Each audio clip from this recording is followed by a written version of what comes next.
So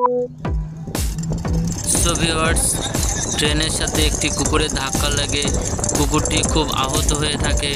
কুকুরটি যন্ত্রণায় খুব ছটফট করছিল।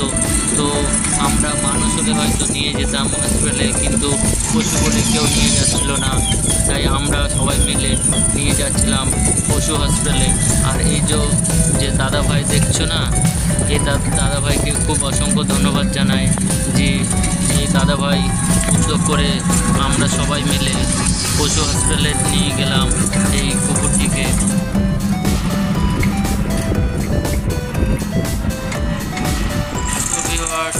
এইমাত্র আমরা প্রবেশ করলাম পশু হসপিটালে, সাথে থাকুন, দেখতে থাকুন। সো ভিউয়ার্স, এখানে সব রকম পশুর চিকিৎসা করা হয়।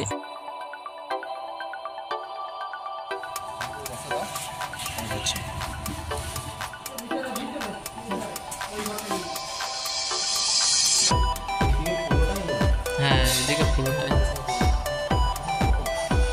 সো ভিউয়ার্স দেখুন, ওই কোনায় একটা বানর বসে আছে, ওই বানরটা চিকিৎসা করা হয়। দেখুন একটা ঘোড়া আছে, এই ঘোড়ার এই বাঁ সাইডে উট, তো উটটাকে দেখানো হলো না, কারণ ওখানে ভিডিও করা বারণ আছে, যেহেতু আমরা পুরো ফুল ভিডিওটা দেখাতে পারিনি। তো নেক্সট পার্টে আবার দেখাবো, যেদিনকার আমরা কুকুরটিকে নিয়ে আসবো। আর ভিডিওটি যদি ভালো লেগে থাকে শেয়ার করবেন, কমেন্ট করবেন প্লিজ, আর পারলে সাবস্ক্রাইব করে দেবেন। থ্যাংক ইউ, ধন্যবাদ, জয় হিন্দ। ঠিকানা হচ্ছে চন্দনেশ্বর বাজার থেকে 2 মিনিট দূরে সুদিয়ার বাজার, ওখান থেকে একটুখানি।